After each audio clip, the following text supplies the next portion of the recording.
I'm Mike Bickamer, and welcome to the Virtual Electrician, TVE, your one-stop shop for DIY electrical help. In this video, we are going to talk about how to use the big boy tool, the multimeter. There are lots of multimeters out there, so how do you know which one to buy? Since these videos are meant to help homeowners troubleshoot residential issues, your best bet is to get the cheapest one you can find. Most of the time, you're only going to need 3 functions on the meter.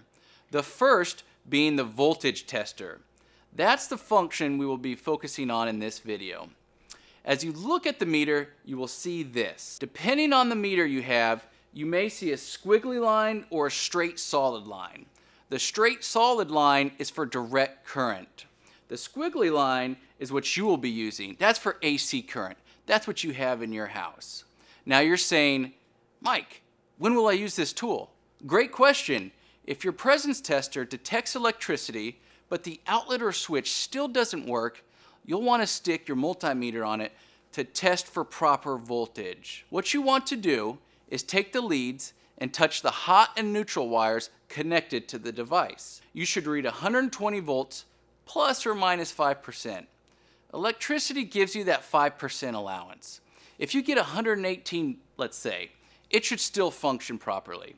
If it reads past that 5% allowance, like 48 volts, then you have a problem and we can begin troubleshooting.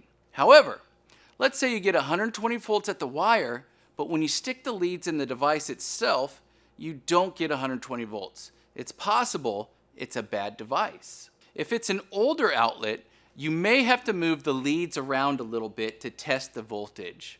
If that's the case, it's a good idea to replace the outlet because it may have lost some of its tension. Outlets with lost tension tend to have the cords fall out of them or are unable to stay in all the way, which causes arcing and can damage the device. If you ever see black marks above the outlet on the wall, that's exactly what's happening. Let's move over to the switch.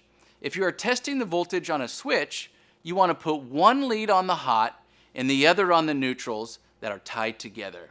Again, you are looking for a number within that 5% of 120. We will get into testing 240 volt circuits on our troubleshooting videos. If you want some additional help testing voltages, schedule an appointment with our virtual electrician at thevirtualelectrician.com.